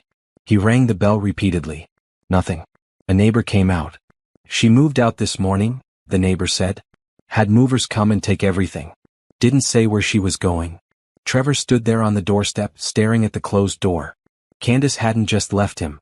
She'd erased herself from his life completely, leaving no way for him to follow. He got back in his car and drove. He didn't know where he was going until he arrived. The small apartment building where he'd lived with Naomi. Their old place. He sat in the parking lot, looking up at the window of what used to be their home. He'd been so eager to leave this place, so certain that something better was waiting for him. Now he would give anything to go back, to have one more chance to make a different choice. But life didn't work that way. There were no do-overs, no second chances. He'd made his choice and now he had to live with the consequences. Trevor pulled out his phone and turned it back on. More missed calls from reporters. He scrolled past them and stopped at a text from Richard Greenfield. Reconsidered my position. I don't think I can represent you in this matter. I'm referring you to another attorney. Best of luck. Even his lawyer was abandoning him. Trevor laughed, a harsh sound with no humor in it. He'd wanted to be free of Naomi, free to live the life he deserved. Well, he was free now. Free and completely alone. He started the car and drove away from the apartment, from his old life, toward an uncertain future where he had nothing and no one. The inheritance that was supposed to solve all his problems had instead revealed the truth about who he really was. And that truth was ugly. 3 weeks passed. Naomi moved into her studio apartment despite Rachel's protests that she could now afford something much nicer. The space was small, just one room with a kitchenette and bathroom, but the southern-facing windows filled it with light. She bought a small easel, set up a painting corner, and felt more at home than she had in years. Elena and Dominic remained her constant shadows, though they were good at being unobtrusive. Elena often waited in the car while Naomi taught her classes. Dominic had developed a taste for cafeteria food and would sit in the teacher's lounge, reading thriller novels while keeping one eye on the hallway. Do they really need to be here? Naomi asked Mr. Harrison during one of their weekly check-ins. It's been 3 weeks. Trevor hasn't done anything. Trevor has been busy with his legal challenges, Mr. Harrison said. All of which are failing, by the way. But once he accepts that he can't win in court, he may try other methods. Let's keep the security for another month. The foundation was taking shape. Portia had helped Naomi hire a director, a woman named Sharon Hughes who had 20 years of experience in arts administration. Sharon was in her 50s, energetic and passionate about arts education. Together they were building something meaningful. We've received applications from 30 schools in the district, Sharon told Naomi during their weekly meeting. All of them need supplies, equipment, or curriculum support. We can't help everyone in the first year, but we can make a significant impact. Naomi reviewed the applications, reading stories from teachers about students who couldn't afford basic art supplies, programs that had been cut due to budget restrictions, talented kids who had no outlet for their creativity. Each story broke her heart a little. Let's start with 10 schools, she decided. Give them comprehensive support, supplies, equipment, a small grant for teacher salaries. Show what's possible. Then expand next year. That's a good plan, Sharon agreed. And your idea about the scholarship program? I want to offer college scholarships to students pursuing art education degrees. Full tuition, room and board, everything. If we can get more qualified art teachers into schools, we can make a lasting difference. They worked together for hours, building budgets and timelines. Naomi found herself energized by the work in a way teaching alone had never quite managed. She was creating something from nothing, turning Robert's inheritance into opportunity for hundreds of students. At school, she told her principal about the foundation but asked to remain a part-time teacher. 3 days a week she taught her classes. The other 2 days she worked on foundation business. It was the perfect balance. Her students noticed the change in her. "Ms. Brooks, you seem happier," Amara said one afternoon. "Like really happy, not just pretending." "I am happier," Naomi admitted. "Sometimes good things can come from bad situations." "Is this about your divorce?" "Because my mom got divorced last year, and she says it was the best thing that ever happened to her." Naomi smiled. "Your mom is a wise woman." One evening, Naomi was painting in her apartment when her phone rang. An unknown number, but she answered anyway. Most of the reporter calls had died down. "Miss Brooks? This is Jordan Fletcher. I'm a volunteer coordinator at the Community Arts Center. Sharon Hughes gave me your number." "Oh yes. Sharon mentioned you might call. You're interested in partnering with the foundation?" "Very interested. The center serves low-income neighborhoods, provides free art classes to kids and adults. We're operating on a shoestring budget. If your foundation could help with supplies and maybe some instructor salaries, we could expand our reach significantly." They talked for 30 minutes about the center's programs, its mission, its needs. Jordan was articulate and passionate, clearly devoted to the work. Naomi agreed to visit the center the following week. When she arrived, Elena trailing discreetly behind, Naomi was struck by the energy of the place. The Community Arts Center occupied an old warehouse that had been converted into studios and classrooms. Paint-splattered floors, walls covered in student artwork, the sound of laughter and conversation echoing through the space. Jordan met her at the entrance, a man in his mid-30s with warm brown eyes and paint on his jeans. He had an easy smile and a firm handshake. "Welcome to Organized Chaos," he said with a laugh. "We're in the middle of our after-school program, so it's a little loud." He gave her a tour, introducing her to instructors and students. An elderly woman was teaching watercolor techniques to a group of teenagers. A young man was helping children create sculptures from recycled materials. Everyone seemed genuinely engaged, excited to be there. "We serve about 200 students a week," Jordan explained. "But we have a waiting list of over 500. If we had more space, more supplies, more instructors, we could reach so many more people." "Tell me what you need," Naomi said. They spent 2 hours going over budgets and wish lists. The center needed everything: paint, brushes, canvas, clay, pottery wheels, digital art equipment. Jordan was modest in his requests, clearly afraid to ask for too much. "Jordan," Naomi said finally, "I'm not looking to give you a small grant. I want to fund a complete expansion.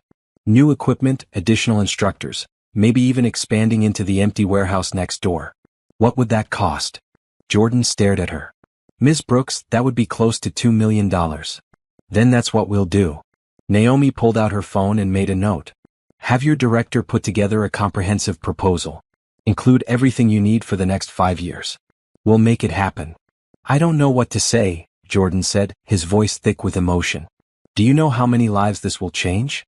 "That's the point," Naomi said simply. As they walked back through the center, Jordan told her about his own story. He'd grown up in poverty, found art as a teenager through a community center much like this one. Art had given him purpose, direction, hope. He'd gone to college on scholarship, earned a degree in art education, and dedicated his life to giving other kids the same chance he'd had. "That's a beautiful story," Naomi said. "That's exactly what I'm trying to create with the foundation. It's more than beautiful. It's necessary." Jordan stopped and looked at her seriously. "Most people don't understand how important art is, especially for kids growing up in difficult circumstances. Art saves lives. It saved mine. Naomi felt a connection to this man, this stranger who understood what she was trying to do. Would you consider joining the foundation's board? We need people who understand the real impact of arts education. I'd be honored, Jordan said without hesitation. When Naomi left the center, Elena was waiting by the car. He seems nice, Elena commented neutrally. He does, Naomi agreed. Genuine. Passionate about the work. And single, according to his social media, Elena added with a small smile. Not that I was checking. Just part of our security assessment. Naomi laughed. I'm not looking for a relationship, Elena. I just got divorced. I'm focusing on the foundation. Of course, Elena said, but her smile suggested she didn't entirely believe it. The following weeks were busy. Sharon and Jordan worked together on the center's expansion proposal. Naomi reviewed applications from schools, approved grants, and slowly learned how to manage the foundation's operations. She was getting better at the financial side of things, more comfortable making decisions about large sums of money. Trevor's legal challenges continued to fail. Each week, Mr. Harrison would update her on dismissed motions and rejected appeals. Trevor was burning through money he didn't have, racking up legal fees that his lawyer kept trying to collect. He's running out of options, Mr. Harrison said during one of their calls. His latest motion was so poorly argued the judge actually laughed in court. Trevor can't afford competent legal representation anymore. Is he dangerous? Naomi asked. Should I still have security? Let's keep them another 2 weeks, then we'll reassess. One Saturday morning, Naomi was at the farmer's market near her apartment when she ran into Jordan. He was buying vegetables, his reusable bags already half full of produce. Ms. Brooks, he said, looking genuinely pleased to see her. Fancy meeting you here. Please call me Naomi. And I live nearby. This is my regular Saturday routine. Mine too. I live a few blocks over. He gestured to his bags. I like to cook. It's my other artistic outlet. They walked through the market together, talking about everything except the foundation. Jordan told her about his recent painting project, a series of cityscapes. Naomi told him about her own painting, which she'd been doing more of lately. I'd love to see your work sometime, Jordan said as they reached the market's edge. Maybe I could stop by your studio? Naomi hesitated. Was this crossing a professional line? But Jordan's expression was friendly, nothing more. And she did want feedback on her recent paintings from someone who understood art. Sure, she said. How about next Saturday? Around 2. Perfect. I'll bring coffee. When Saturday came, Naomi found herself nervous. She cleaned her apartment 3 times, arranged her paintings carefully, and changed her outfit twice. It was ridiculous. This was a professional colleague stopping by to look at art. Nothing more. Elena had the weekend off, but she'd left her phone number with strict instructions to call if anything felt off. I'm not trying to interfere with your social life, she'd said. But we're still in the cautious phase. Jordan arrived exactly at 2, carrying expensive coffee and a bag of pastries. I didn't know what you liked, so I got an assortment. He was wearing jeans and a green sweater that brought out the warmth in his eyes. Naomi realized with a start that he was handsome, something she hadn't really registered before. They spent an hour looking at her paintings. Jordan was thoughtful in his critique, praising her use of color but suggesting ways to improve her composition. He wasn't condescending or patronizing, just genuinely helpful. These recent ones, he said, pointing to the series she'd started after the divorce, they're different from your earlier work. More raw. More honest. They came from a difficult time, Naomi admitted. My divorce, everything that followed. I was painting my feelings instead of trying to make pretty pictures. It shows. In the best way. Jordan looked at her. Sometimes our best art comes from our worst experiences.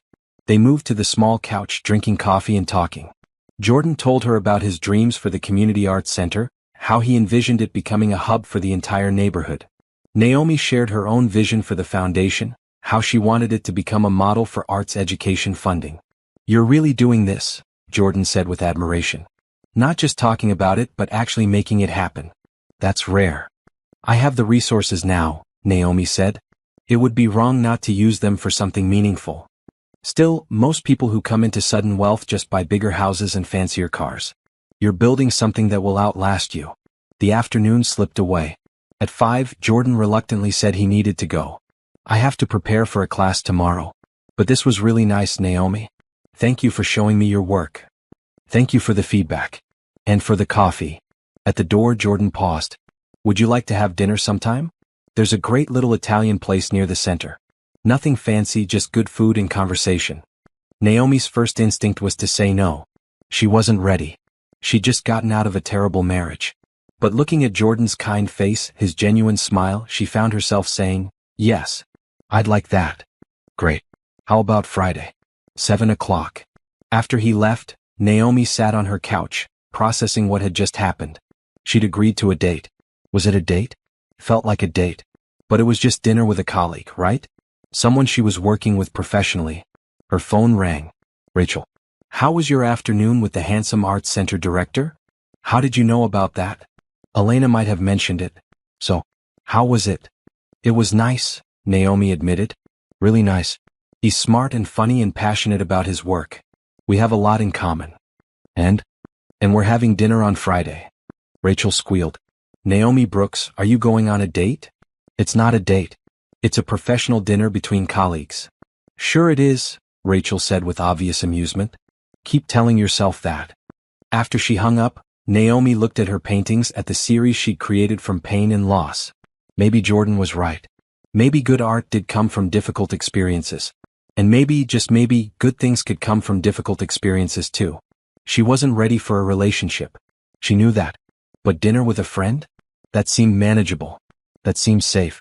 And for the first time since her divorce, Naomi felt like she might be ready to open her life to new possibilities. Trevor's new apartment was in a building he would have scorned a month ago. Aging brick, peeling paint, sirens wailing through the night. The studio was barely larger than a closet, with a view of an alley and a broken air conditioning unit that rattled constantly. He couldn't afford anything better. His credit cards were maxed out. His mother had cut him off completely. His legal bills were piling up, and his current lawyer kept calling to demand payment. The furniture was borrowed from his mother's storage unit, pieces she'd planned to donate.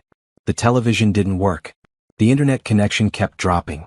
Everything about this place reminded Trevor how far he'd fallen. His phone rang. Another blocked number. He'd been getting these calls for days, always the same. Reporters wanting his side of the story. Trevor had stopped answering, but this time he picked up anyway. Mr. Patterson, this is Linda Martinez from Channel 7 News. We're doing a feature on your father's will and the inheritance situation. We'd love to get your perspective. My perspective? Trevor laughed bitterly. My perspective is that my father stabbed me in the back from beyond the grave. My ex-wife manipulated him into leaving her everything. That's my perspective. Do you have evidence of this manipulation? I don't need evidence. I know what happened. Naomi got her claws into my father and convinced him to change his will. But the will was changed 1 month before your father's death, and there's no record of Naomi even speaking to him during that time. Court documents show your father had documented evidence of your affair and your stated plans to divorce immediately after receiving the inheritance. Trevor felt his face flush. Those documents are falsified. So you're saying your father's lawyer, the private investigator he hired, and 3 separate doctors all participated in a conspiracy against you? I'm saying my father was sick and confused and people took advantage of that. Thank you for your time, Mr. Patterson. The reporter hung up. Trevor threw his phone across the room, watching it bounce off the wall and clatter to the floor. This was insane. Everyone was against him. Everyone believed Naomi's lies. He pulled his laptop onto his bed and opened social media. The story was everywhere. Billionaire leaves fortune to daughter-in-law instead of son. Son loses $310 million by divorcing too quickly. What the Patterson inheritance case teaches about prenups. The comments were worse. Thousands of strangers weighing in, almost all of them siding with Naomi. He got what he deserved. Imagine being so greedy you divorce your wife 3 days after your father's funeral. The dad knew his son was trash and protected the right person. Trevor wanted to scream. These people didn't know him. They didn't understand. He'd spent his whole life in his father's shadow, never measuring up, never being good enough. Finally, he'd been given what was rightfully his, and it had been snatched away based on a technicality. He opened a new browser tab and searched for Naomi Brooks Patterson Foundation. Articles popped up. Former teacher uses inheritance to fund arts education. Patterson Foundation announces grants to 10 local schools. Community Arts Center receives $2 million expansion grant. There were photos of Naomi at schools, surrounded by smiling students. Naomi cutting a ribbon at the Arts Center. Naomi looking poised and confident in ways she never had during their marriage. She'd taken his money and turned herself into some kind of philanthropic hero. Made him sick. Trevor clicked on one of the articles and read about the Foundation's scholarship program. Full rides for students pursuing arts education degrees. We want to ensure that talented students aren't held back by financial constraints, Naomi was quoted as saying. Every child deserves the chance to pursue their passion. Pretty words. Easy to say when you're spending someone else's money. His phone buzzed. A text from his lawyer, "We need to discuss your outstanding bill. Please call me today." Trevor deleted the text. He couldn't pay the bill. He had nothing. His bank account had maybe $300. His car payment was overdue. He'd had to take a job stocking shelves at a warehouse. Overnight shifts that left him exhausted and angry. Stocking shelves. He'd gone from expecting $300 million to stocking shelves for $12 an hour. Another text came through, this one from his Uncle Richard. "Trevor, I heard about the job. I might have something better for you at my company. Call me." At least someone in the family still cared. Trevor called immediately. "Uncle Richard? You said you might have a job?" "I did say that, but I need to be upfront with you. It's entry level. Filing, data entry, basic office work. The pay is $30,000 a year." $30,000. Trevor had been planning to spend that much on a watch. "That's all you have?" "That's all I'm willing to offer," Richard said coolly. "Look, Trevor, I know you're going through a hard time. But you made some bad choices and now you need to rebuild. This job is a chance to prove you're willing to work for what you have. I shouldn't have to prove anything. That money was mine." "Was it?" "Your father disagreed. And frankly, after reading about what you did to Naomi, I disagree too." Richard's voice softened slightly. "Take the job, Trevor. Show up on time, work hard, and maybe in a few years you'll have built something real. Or don't take it and keep feeling sorry for yourself. Your choice." Trevor wanted to hang up, to tell his uncle where he could shove his $30,000 job. But he also needed money. "When would I start?" "Monday. 8 o'clock. Don't be late." After they hung up, Trevor sat in his miserable apartment and tried to imagine going to work every day in some cubicle, taking orders from people who were probably younger than him, living on $30,000 a year. It was humiliating. All of this was humiliating. His phone buzzed again. This time it was Candace calling from a new number. His heart leaped. Maybe she changed her mind. Maybe she realized they could still have a life together. "Candace? I've been trying to reach you." "I know. I blocked you." Her voice was hard. "I'm only calling to tell you to stop trying to contact me. I've moved on. You should too. But we had plans. We talked about our future. That future included $300 million. Without the money there is no future." She paused. "You're broke, Trevor. You're working night shifts at a warehouse. You're nobody. I can't be with someone who's nobody. You're really that shallow?" But even as he said it, Trevor knew he was the same way. He'd left Naomi for exactly the same reason. "I'm realistic. Find someone else at your level. Goodbye, Trevor." She hung up before he could respond. Trevor stared at his phone, feeling something crack inside him. Candace was right. He was nobody. He'd lost everything and he had no one to blame but himself. No, that wasn't right. He had plenty of people to blame. His father for setting that trap. Naomi for taking advantage of it. The lawyer for not warning him. Everyone who'd failed to see that he was the victim here. He opened his laptop again and went to the Foundation's website. There was a Contact Us page with a form. Trevor stared at it for a long moment, then began typing. "You stole from me. You manipulated my father when he was vulnerable. You destroyed my life. This isn't over. I will get my inheritance back and I will make you pay for what you've done." He hit send before he could second-guess himself. It felt good putting his anger into words. Making sure Naomi knew he wasn't giving up. But even as the message sent, a small voice in the back of his mind whispered that he was making things worse. That threatening her was stupid, possibly illegal. That he should just accept what happened and move on.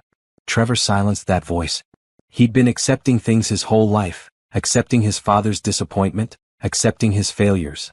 Not anymore. If he was going down, he'd make sure everyone knew it wasn't his fault. Over the next few days he sent more messages. To the Foundation. To the lawyer's office. To anyone connected to Naomi. Each one angrier than the last, each one more desperate. "You'll regret this. I know where you live. Money doesn't change who you really are. You're nothing without what you stole from me." He didn't really mean the threats. He was just angry, just venting. But each message felt like a small victory, a way to take back some control. On Friday, 2 men in suits showed up at his apartment. They identified themselves as police detectives. "Mr. Patterson, we need to talk to you about some messages you've been sending." Trevor's stomach dropped. "What messages?" "Threatening messages to Naomi Brooks and her associates. Several of them could be interpreted as stalking or harassment." The older detective pulled out his phone, showing Trevor screenshots of his own messages. "Did you send these?" "I was just upset. I didn't mean anything by them." "That's what they all say." The detective put his phone away. "Here's how this works. You're going to stop all contact with Ms. Brooks immediately. No messages, no calls, no attempts to see her. If you violate this order, we'll arrest you. Understand? This is ridiculous. I'm the victim here." "No, Mr. Patterson, you're not. You're a man who made bad choices and lost an inheritance you were never entitled to in the first place." The younger detective spoke for the first time. "Ms. Brooks has done nothing wrong. Leave her alone." After they left, Trevor sat on his bed, shaking with anger and shame. Even the police were treating him like a criminal, like he was the bad guy in all this. He looked around his apartment at the borrowed furniture and the peeling walls. This was his life now. This was what his choices had led to. The unfairness of it all pressed down on him like a weight. He hadn't even done anything that bad. So he'd had an affair. So he'd left Naomi. People did those things all the time. Why was he being punished so severely? But deep down, in a place he didn't like to examine too closely, Trevor knew the answer. His father hadn't punished him for the affair or the divorce. His father had punished him for being cruel, for treating Naomi like garbage, for showing that he cared about money more than people. And maybe, just maybe, his father had been right. Trevor closed his laptop and got ready for work. His shift at the warehouse started in 2 hours. He would stock shelves, take orders, and try not to think about the life he'd lost. Because the alternative, accepting responsibility for his own actions, was too painful to consider. 6 months after the divorce, Naomi stood in front of a mirror in her apartment, adjusting the red dress she'd chosen for the foundation's first annual gala. The event was being held at a downtown hotel, with over 300 guests expected. Business leaders, educators, artists, and philanthropists, all coming together to celebrate the foundation's achievements and support its continued growth. "You look beautiful," Rachel said from behind her. Rachel was wearing a dark blue gown, her hair elegantly styled. "Trevor's an idiot for letting you go." "Trevor did me a favor," Naomi said, and she meant it. The woman in the mirror barely resembled the exhausted teacher who'd signed divorce papers 6 months ago. That woman had been defeated, worn down. This woman looked confident, purpose-driven. A knock at the door. Elena, in a sleek black pantsuit, poked her head in. "Car's ready when you are." The security had been reduced to occasional check-ins after Trevor's visit from the police. He'd stopped sending messages, stopped trying to contact her. Mr. Harrison believed the threat had passed, though Elena still liked to check in before major events. The ride to the hotel gave Naomi time to mentally review her speech. She'd written and rewritten it a dozen times, wanting to strike the right balance between gratitude and vision.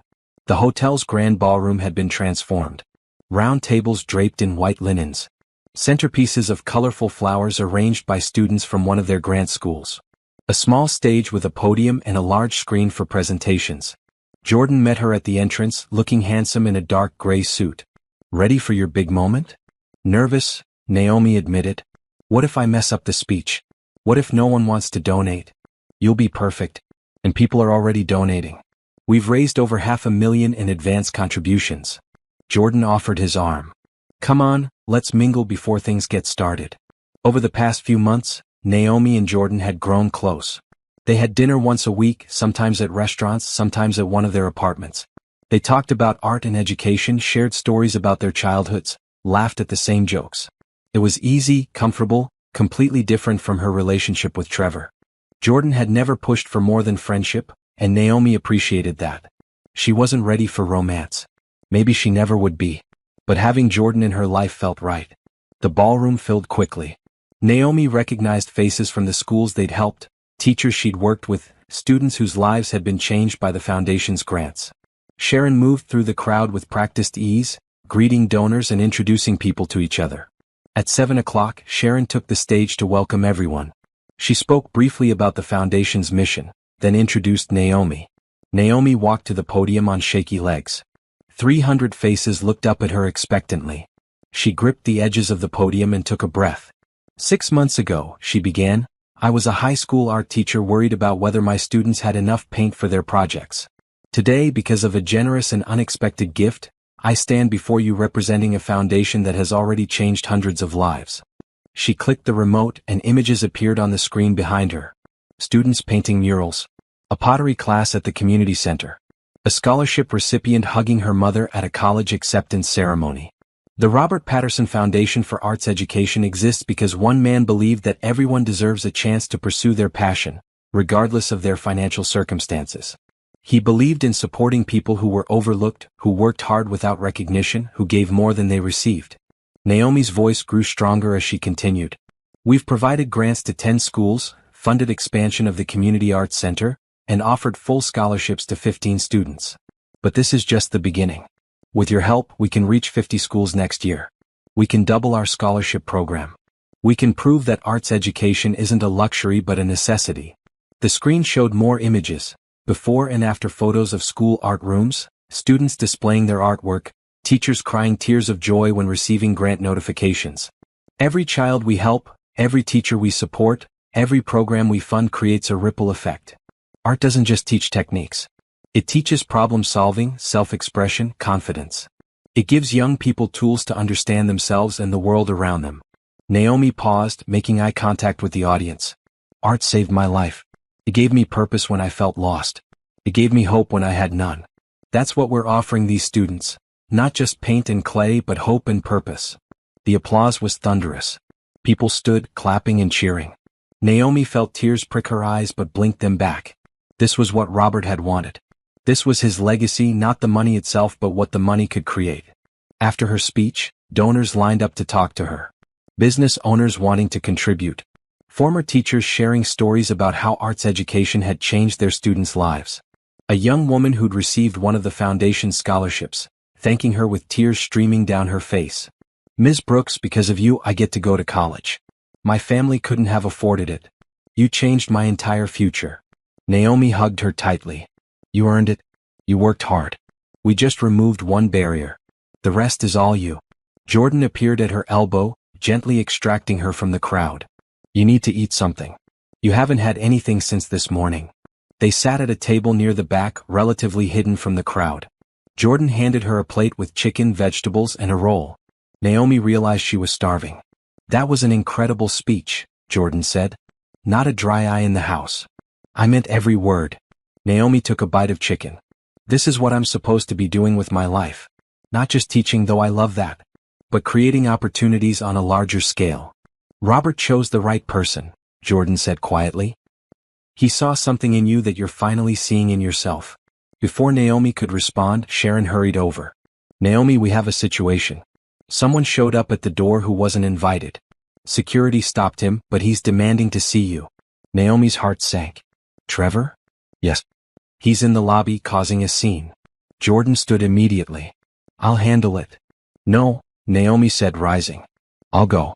This is my event, my life. I need to face him. Elena materialized from somewhere. I'm coming with you. The hotel lobby was marble and mirrors, elegant and cold. Trevor stood near the entrance, arguing with a security guard. He was wearing a rumpled suit that looked too big, his hair unkempt. He looked nothing like the man who'd smirked at her in the lawyer's office 6 months ago. Trevor, Naomi said calmly. What are you doing here? He spun around. I came to tell you something. I came to tell everyone what you really are. Which is? A thief. A manipulator. You stole my inheritance. I stole nothing. Your father made his choice. You made yours. This is the consequence. Naomi kept her voice even, refusing to be drawn into his anger. You need to leave. Why? So you can continue playing the hero? So you can keep pretending you deserve my money? Trevor's voice rose. You were nothing. A teacher barely making ends meet. I supported you. You didn't support me, Naomi said, her calm finally cracking. I supported you. For 3 years while you played video games and complained about your father. I worked 2 jobs so we could eat. I believed in you when no one else did. And the second you got money, you threw me away like garbage. Because you were holding me back. No, Trevor. I was the only thing holding you up. Naomi stepped closer. Your father saw who you really are. He saw the cruelty, the selfishness, the complete lack of integrity. He didn't punish you by giving me the inheritance. He protected me from you. Trevor's face went red. You think you're better than me now? Because you have money? I don't think I'm better than you because of money. I think I'm better than you because I care about something other than myself. Naomi gestured toward the ballroom. I'm using this inheritance to help others. What would you have done with it? Bought expensive cars and designer clothes? Spent it on a woman who left you the second the money disappeared. How dare you? Leave, Naomi said firmly. You have no place here. You lost everything because of your own choices. Own that. Learn from it. But don't you dare blame me for the consequences of your actions. This isn't over, Trevor said, but his voice had lost its strength. Yes, it is. It's been over since the day you walked out. Naomi turned to the security guard. Please escort Mr. Patterson out. If he returns, call the police. She walked back toward the ballroom, Elena and Jordan flanking her. Her hands were shaking, but she felt strangely calm. She'd finally said everything she'd needed to say to Trevor. Are you okay? Jordan asked. I am actually. Naomi smiled. For the first time in a long time, I really am. The rest of the evening passed in a blur of conversation and celebration. By the time the gala ended at 11, the foundation had raised over $2 million in new donations. Sharon was practically glowing with success. We can expand to 20 schools next year, she told Naomi. Maybe more, depending on how we structure the grants. Naomi nodded, but her mind was elsewhere. She was thinking about Trevor, about how pathetic he'd looked in that lobby. Once upon a time she'd loved him. Or thought she loved him. Now she just felt pity. Jordan drove her home, both of them quiet in the comfortable silence they developed. At her building he walked her to the door. Thank you, Naomi said. For being there tonight. For everything really. You've made this whole process easier. That's what friends do, Jordan said. Then hesitantly, is that still what we are? Friends? Naomi looked at him, really looked at him. Jordan, who'd supported her vision for the foundation without asking for anything in return. Jordan, who'd made her laugh when she wanted to cry. Jordan, who'd never once made her feel less than she was. I don't know, she said honestly. I know I care about you. I know I value your presence in my life. But I'm still figuring out who I am as a single person. It wouldn't be fair to start something when I'm still healing. I can wait, Jordan said simply. I'm not going anywhere. He kissed her cheek, gentle and respectful, then walked back to his car. Naomi watched him drive away, feeling something warm and hopeful bloom in her chest. Maybe someday she'd be ready for more. Maybe that someday would be with Jordan. But for now this was enough. A friend who respected her, a foundation making a difference, and a life that was finally, truly her own. Inside her apartment, Naomi kicked off her heels and changed into comfortable clothes. She made tea and sat by the window looking out at the city lights. Somewhere out there, Trevor was probably still angry, still bitter. But that was his problem, not hers. She'd spent 5 years trying to fix him, trying to save him from himself. She was done with that. Some people had to save themselves or they'd never learn the lesson. Robert's letter was still tucked in her desk drawer. Naomi pulled it out and read it again as she'd done many times over the past 6 months. Don't let guilt or obligation tie you to people who don't value you. She'd finally learned that lesson. She'd finally stepped into the freedom Robert had given her. And for the first time in years, Naomi Brooks felt like she was exactly where she was supposed to be. 1 year after the divorce, Naomi stood in the same hotel ballroom where the first gala had been held. But now, instead of 300 guests, there were 500. The foundation had grown beyond her wildest dreams. 20 schools now had fully funded art programs. The Community Arts Center had expanded into the neighboring building. 30 students were attending college on foundation scholarships. And the media attention had inspired 3 other organizations to start similar programs in different cities. Hard to believe it's only been a year, Sharon said, appearing at Naomi's side. Feels like we've been doing this forever. Good forever or bad forever? Definitely good. Sharon smiled. We've received over 200 new grant applications for next year. We'll have to expand the staff to process them all. Naomi nodded, scanning the crowd. She recognized most of the faces now. Returning donors, partner organizations, teachers whose schools had benefited from their grants. New faces too, drawn by the foundation's growing reputation. Jordan was across the room talking to a group of young artists. He'd become an unofficial ambassador for the foundation, his passion and eloquence convincing even skeptical donors to contribute. The community center's expansion had been so successful that 2 other centers had approached them about replicating the model. Over the past year, Naomi's relationship with Jordan had deepened slowly, carefully. They'd moved beyond friendship into something more, but without rushing. They had dinner twice a week now. They'd taken a weekend trip to the mountains, sharing a cabin but separate bedrooms. They'd kissed on New Year's Eve, a moment that felt both significant and natural. "I'm not trying to replace what you had," Jordan had told her one evening. "I'm not trying to be a rebound or a replacement. I just want to be in your life, whatever that looks like." "I want you in my life too," Naomi had admitted. "But I need to go slow. I need to be sure. Take all the time you need. I'm not going anywhere." And he hadn't. Through foundation stress and media attention and even another encounter with Trevor outside a grocery store, Jordan had been steady, supportive, never demanding more than she was ready to give. Across the ballroom, Naomi saw her mother and sister. Her mother had finally accepted the inheritance story, though she still seemed uncomfortable with the amount of money involved. Rachel, on the other hand, had embraced it fully.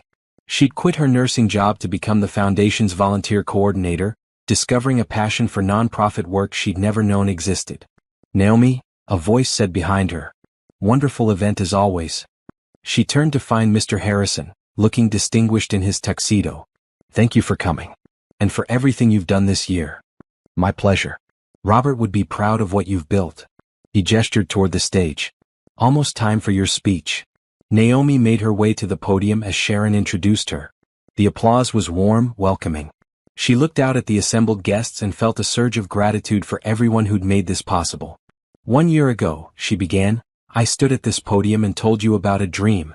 A dream of making arts education accessible to every student, regardless of their financial circumstances.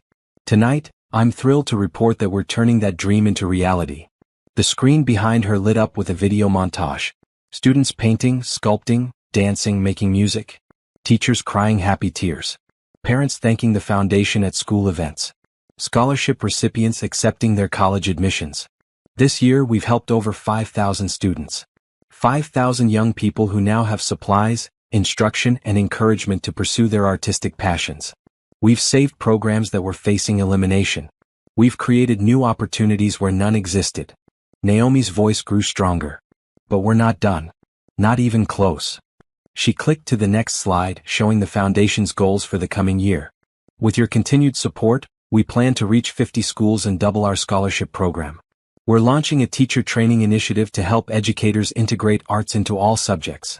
And we're partnering with 3 universities to study the long-term impact of arts education on student success."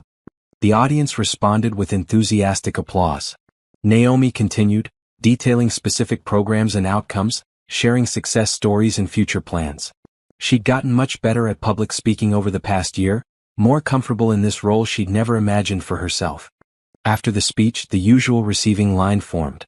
Donors wanting to talk, students wanting to share their gratitude, teachers seeking advice. Naomi worked through them all with practiced grace, though her feet ached in her heels and she was looking forward to the quiet of her apartment. An older woman approached, someone Naomi didn't recognize. She was elegantly dressed in a silver gown, her white hair styled perfectly. "Ms. Brooks, I'm Patricia Patterson, Trevor's mother." Naomi froze.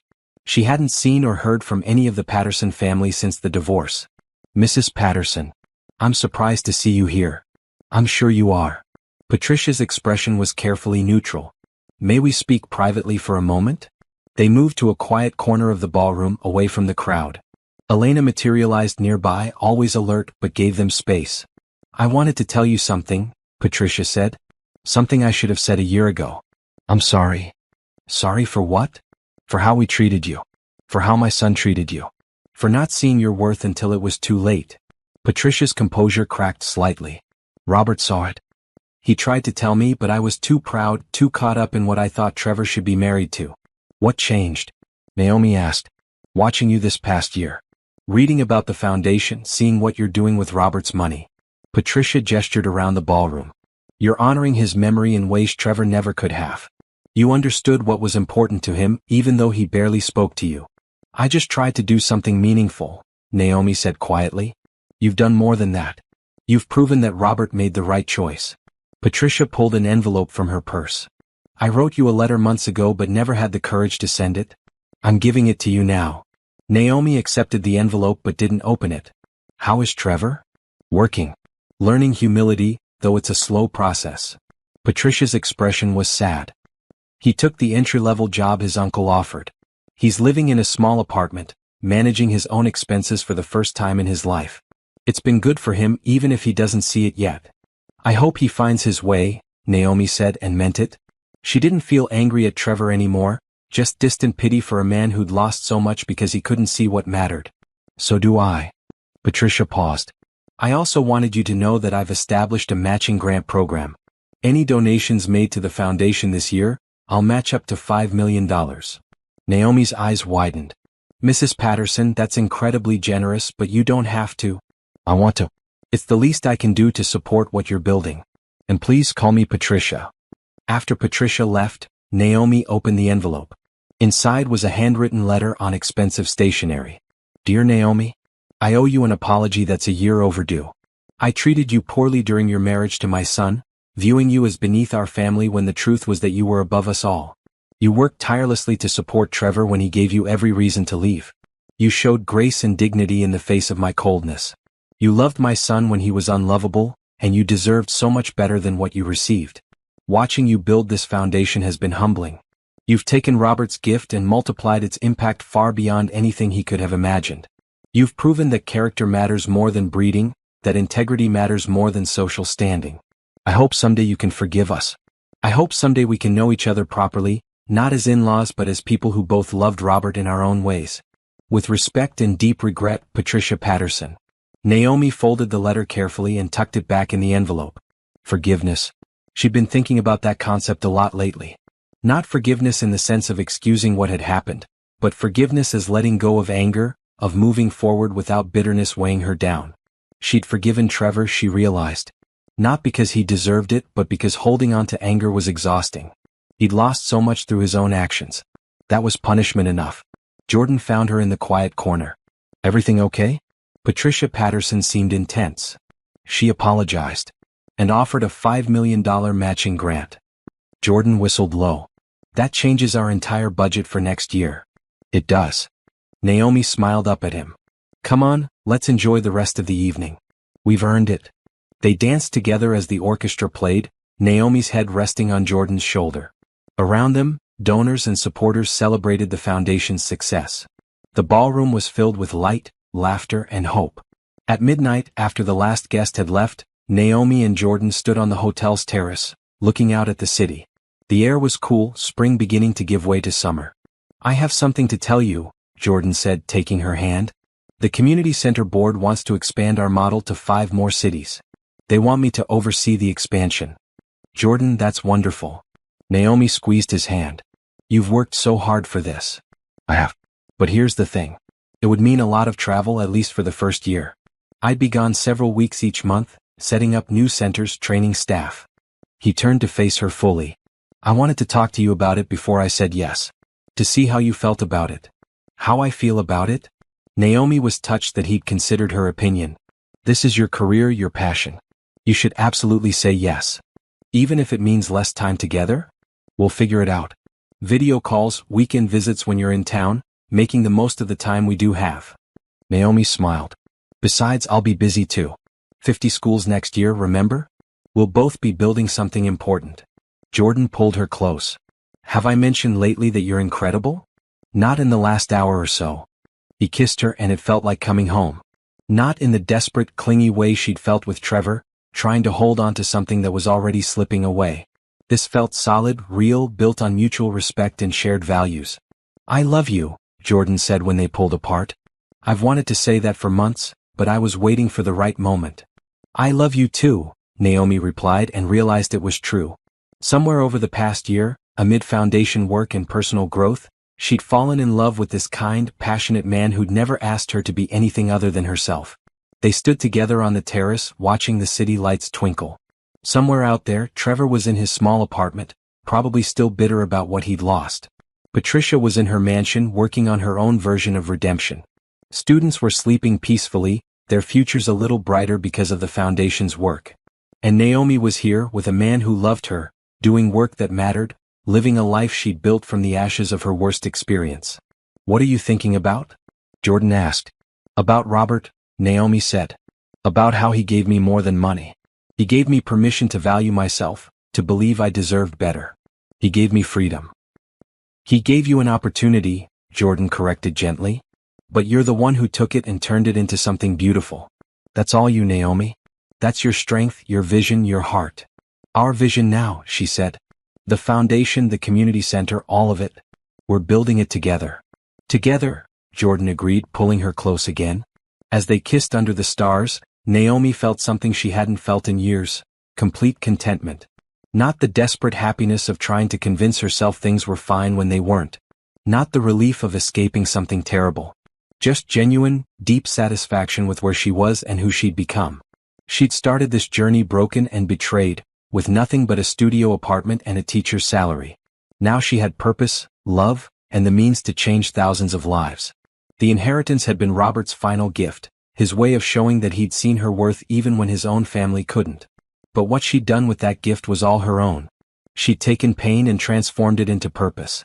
She'd taken betrayal and transformed it into beauty. Trevor had thrown her away, thinking she was worthless without him. Instead, she'd discovered she was worth more than he could ever imagine. And that was the best revenge of all, not getting even but getting better. Not destroying the person who hurt her, but building a life so full and meaningful that what he'd done didn't matter anymore. Naomi smiled into the night, grateful for every twist and turn that had brought her here. The bad marriage, the cruel divorce, the unexpected inheritance. All of it had been necessary to become the person she was now. "Ready to go home?" Jordan asked. "Yes," Naomi said. "I'm ready." They walked hand in hand through the empty ballroom, past tables still decorated with flowers, past the stage where she'd shared her vision. Everything they'd built together was represented in this room. Hope, opportunity, transformation. As they drove through the city, Naomi looked out the window at the passing buildings, the sleeping city, the world full of possibilities. Somewhere in that world were students who would benefit from the foundation's grants. Teachers who would be able to continue programs they loved. Young people whose lives would be changed by access to arts education. And somewhere in that world, maybe Trevor was finally learning his own lessons about what really mattered. Naomi hoped he was. She hoped he'd find his way eventually, not because she owed him anything, but because everyone deserved a chance at redemption if they were willing to work for it. But that was his journey, not hers. Her journey had brought her here, to a life of purpose and love, to work that made a difference, to a future that was bright with possibility. She'd taken Robert's final gift and turned it into something beautiful. She'd honored his memory by becoming the person he'd always believed she could be. And she'd proven to herself and everyone else that true worth had nothing to do with money or social standing. True worth came from character, from integrity, from how you treated others and what you chose to build with the opportunities life gave you. Naomi Brooks had built something extraordinary. And this was only the beginning.